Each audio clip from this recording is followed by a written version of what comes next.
So I got one of these Whizzy Schlage electronic locks, and I wanted to detail out how I swapped the key cylinder with the existing deadbolt I have. So this is the cylinder right here, and here's an image of just the cylinder with a key in it. Note that tailpiece thing, because that'll come back here in a couple of minutes. So I'm not going to show the full installation, but I'm just showing the removal of the old deadbolt, and then as I flip around the front part, you'll see the old cylinder, and that's what I want to reuse in the new deadbolt. And then as long as I've got this image up here, here's the screw that holds that cylinder captive. There's just this one screw.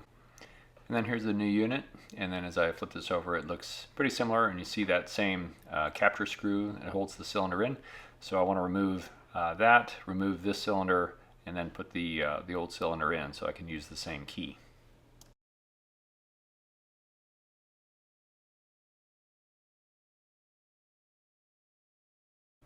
Okay, now with the cylinder out, I'm going to do the same thing on the older unit, so I can get that cylinder out and then swap them.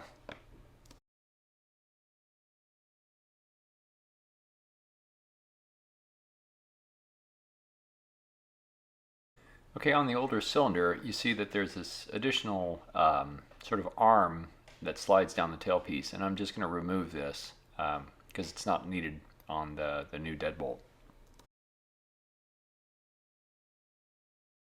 So here I'm putting the two cylinders side by side. You can see that the body of the cylinders are a little bit different, and also the tailpieces are different.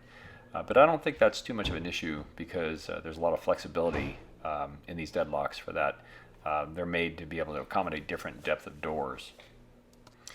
Okay, so here I've taken the old cylinder, put it into the new deadbolt, and I'm just going to put that capture screw in there, tighten that down, and then go try it out. Okay, well that didn't work. So what was the problem? The problem was that the throw, as I turned the thumb screw, was not working. The deadbolt strike, it was not going all the way into the strike.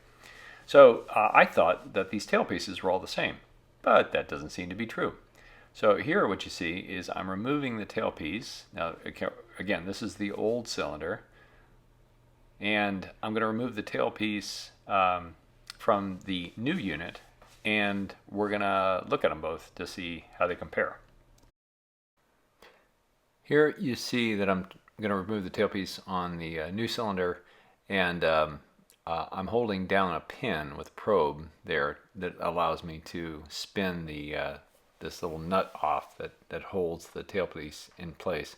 And then what you'll see then is I'll hold this tailpiece up with the other one, and we can sort of compare it. But you can see there's a subtle difference, and I believe that this determines how far the tailpiece can turn, and it's what's making it difficult for me to use the old one in this new lock.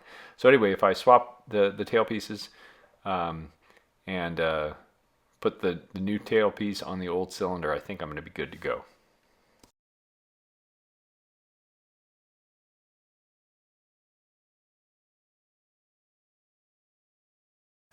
Alright, so I assembled everything according to the instructions and tried it both with the sort of the thumb knob, the key, and the button. Everything works, so I'm going to call this a success.